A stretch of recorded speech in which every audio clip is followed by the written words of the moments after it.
नमस्कार। आप सुन रहे हैं कहानियों का कलरव। आज की कहानी है धर्म संकट और कहानीकार हैं अमृतलाल नागर। तो चलिए सुनते हैं। शाम का समय था। हम लोग देश, प्रदेश और विश्व की राजनीति पर लंबी चर्चा करने के बाद उस विषय से थोड़े ऊब चुके थे।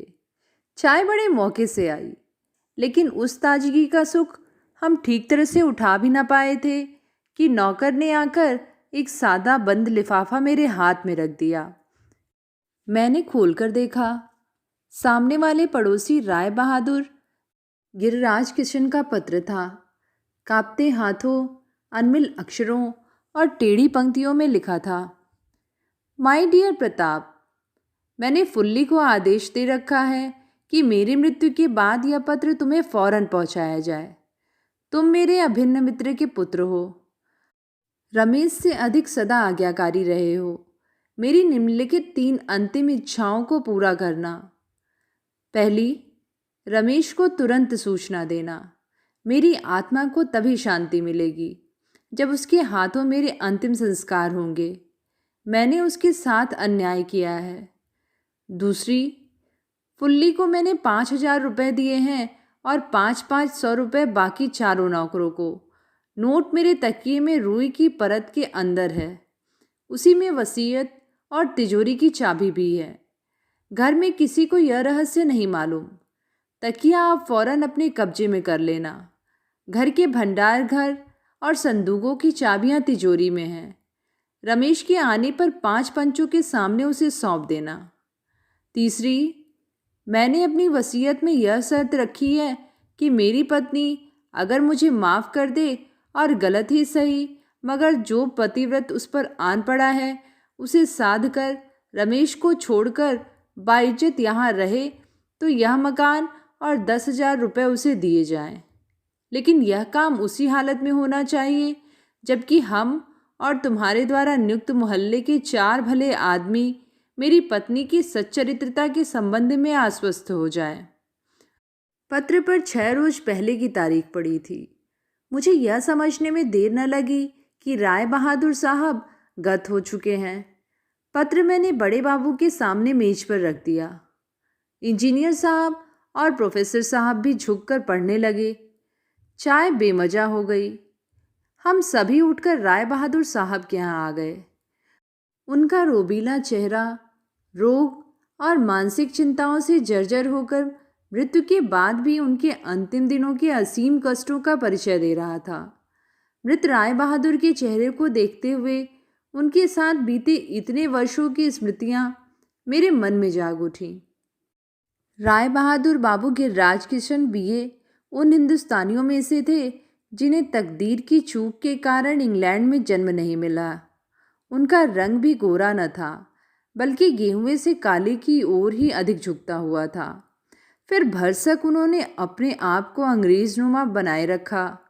गरीब हिंदुस्तानियों पर अकड़ दिखाने में वे सदा अंग्रेजों के 4 जूते आगे रहे।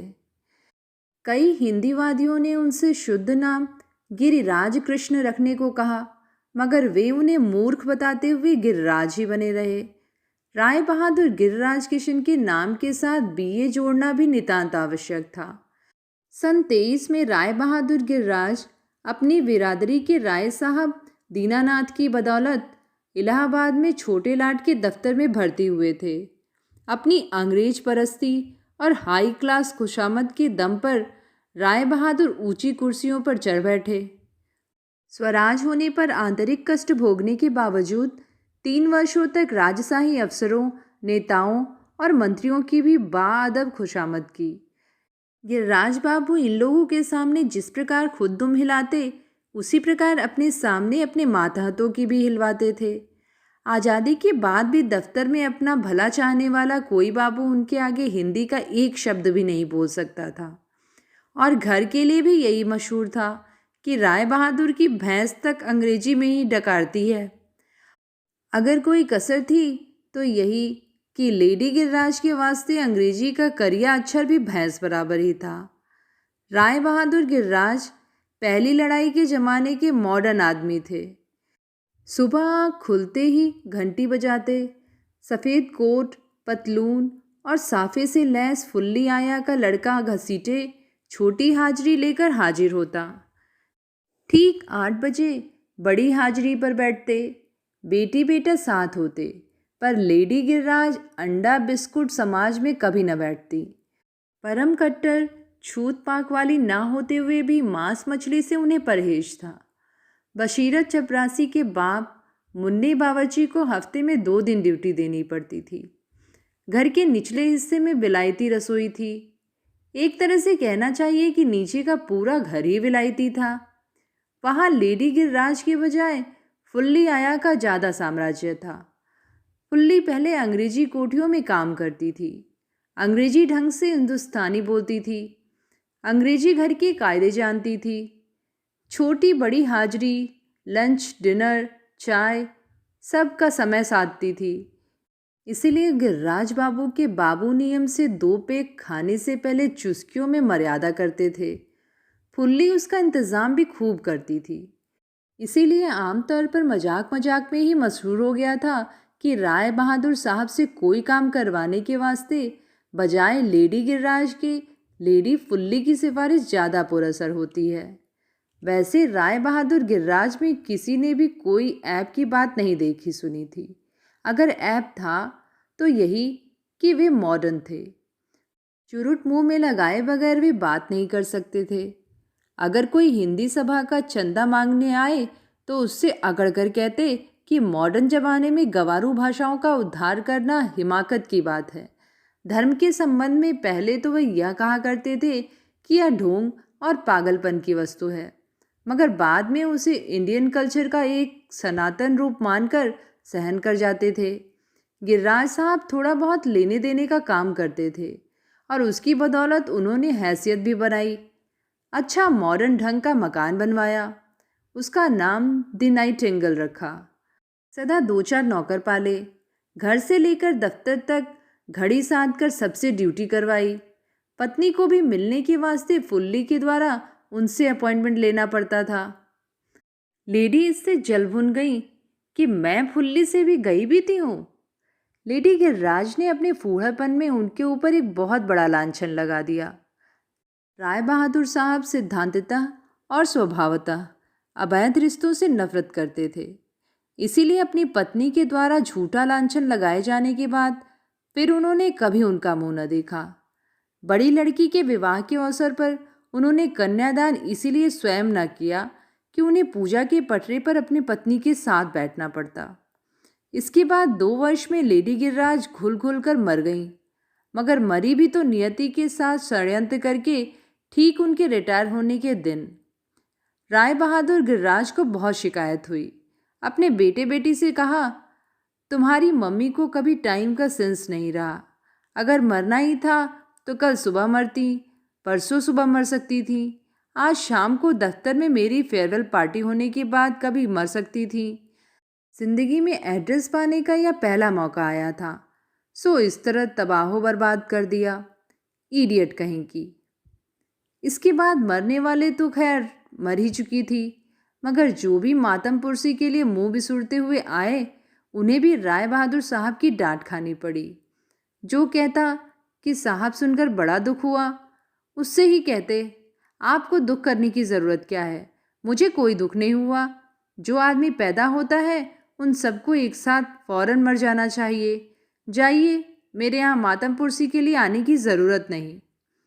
छोटी लड़की की शादी उन्होंने पत्नी की मृत्यु के 3 महीने बाद पूर्व निश्चय के अनुसार ही की। स्वयं ब्याहने वाली लड़की और उनके पुत्र को उसमें आपत्ति थी, मगर उन्होंने किसी की एक न सुनी। कहा, I have no regard for your mummy, she was a perfect fool. लड़की की शादी बड़ी धूमधाम से की।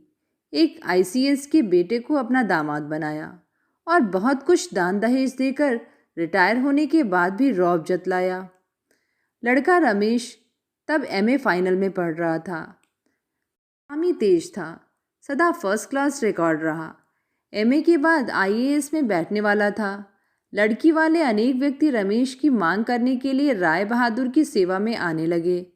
राय बहादुर गिर्राज को अब मातहत क्लर्कों पर न सही तो बेटी वालों पर ही गुरूट का रौब झाड़कर भरपूर संतोष मिल जाता।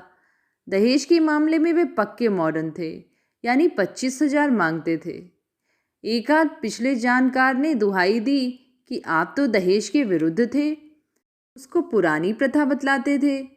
तो बोले, साहब अब मुझसे बड़े अफसर, आईसीएस आदमी यानी मेरे समधी साहब दहेज लेने को मॉडर्न प्रथा मानते हैं, तो मैंने भी अपने विचार बदल दिए। निहायत साइंटिफिक बात है कि आपको दामाद चाहिए और मुझे 25,000 रुपये। मेरा रमेश आईएएस पास करेगा। आप अपनी लड़की का फ्यूचर देखकर अगर इतनी रकम देना स्वीकार करते हैं तो बैठिए, वरना मेरी कुर्सी की गद्दी मैली मत कीजिए। वे ऐसी लड़की चाहते थे जो सुंदर हो, बीए हो, गाती नाचती हो, सीना पुरोना बुनना जानती हो, अंग्रेजी में फटाफट बात करे, अफसर किस्म के मॉडर्न मेहमानों की खातिर करने में तमीज़दार हो, और ऊपर से उसका बाप नगद 25,000 रुपये भी दे जाए। बिरादरी के कई अच्छी हैसियत वाले बेटियों के पापों के चेहरे राय बहादुर गिर्राज की चुरूट की अकड़ से धुआं धुआं हो गए। एक दिन इनके द्वारा नौकर रखाए गए पुराने मातहत एक सजातीय बाबू देवी शंकर पधारे। गिर्राज की महिमाओं का बखान करते हुए उन्होंने कहा, सर, मैं आपकी चॉइस को जानता हूँ और एक लड़की मेरी नज़र में है। इन बाबू के साथ उन्होंने रीता को देखने का अवसर पाया। रीता राय साहब चमनलाल की इकलौती बेटी थी। राय साहब चमनलाल ने अपने ज़माने में बड़े ऐश बड़े नाम किए। वे शहर के तवायफों के सरताज थे, रेस के घोड़ों के सरपरस्त थे और बड़े ही औला पौला आदमी थे। अपने जीवन काल में लाखों कमाए और लाखों फूके। एक लड़की हुई, उसे बड़े लाड से पाला पोसा और पढ़ाया। हाई स्कूल तक रीता ने परीक्षाओं तथा वाद विवाद और नृत्य प्रतियोगिताओं में अनेक पुरस्कार प्राप्त कर अपने पिता को संतुष्ट किया था। राय साहब विधुर थे। रीता की एक विधवा मौसी उनकी लड़की की देखभाल करने के लिए उनके यहाँ रहती थी, सो सब तरह से उनकी ही हो गई। राय साहब ने आंख मूंद कर अपना घर अपनी रक्षिता साली को सौंप रखा था। बाद में राय साहब चमनलाल की जन्म कुंडली के यह नक्षत्र पलटे, बड़ा घाटा आया। दिवालिया होने की नौबत आ गई। लड़की के वास्ते कुछ रकम बचाने की नीयत से उन्होंने एक बंगला अपनी साली के नाम से खरीदा और कुछ नकदी तथा जेवर बचाकर उसी के पास रख दिया।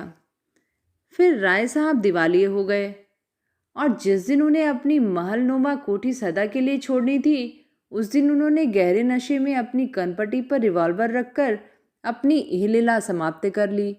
राय साहब की मृत्यु के बाद मौसी सयानी हो गई और रीता अनाथ। लड़की देखने गए तो उसकी 2 चोटियों में तितलियों जैसे रिबन देखकर राय बहादुर साहब के पेंशन प्राप्त जीवन में नई रस की गुलाबी आई। अनेक वर्षों का सोया हुआ मॉडर्न पत्नी का भाव जाग उठा। लड़की रीता बातचीत में तेज, आंखें नचाने में बाकमल और हंसने में बिजली थी। देख कर लौटे तो रास्ते में देवी शंकर से बोले, लड़की तो अच्छी है और दहेज का भी कोई मुझे खास नहीं, क्योंकि तुम तो जानते ही हो कि मैं इन सब मामलों में बड़ा मॉडर्न हूँ। खाली एक प्रयोजन है कि क्या नाम के तुम्हारा क्या ख्याल है देवी शंकर? अभी तो मैं भी शादी कर सकता हूँ। देवी शंकर राय बहादुर को घूरने लगे। मुंह पर खुशामद से हाँ के बजाय ना भला क्यों कर सकते? मौसी के लिए इससे बढ़कर कोई शुभ संवाद ना हो सकता था। 18 वर्ष की आयु की रीता 56 वर्षीय राय बहादुर गिरिराज किशन की पत्नी बनी और इसके बाद की तमाम बातें अपने क्रम में बढ़ गईं। रीता ने प्रथम वर्ष से ही अपने पति से कोई संबंध न रखा। हठपूर्वक अपने कमरे में अंदर बंद रही। राय बहादुर रुपए पैसे गहनों और खुशामदों की बड़ी बड़ी नुमाइशें लगाकर हार गए।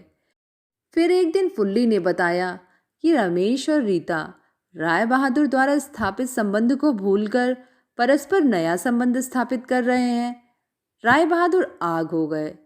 रमेश तब एमए के अंतिम वर्ष में पढ़ रहा था। पिता ने क्रोध में आकर उस पर प्रहार किया और घर से निकाल दिया। रीता तब भी उनकी न हुई।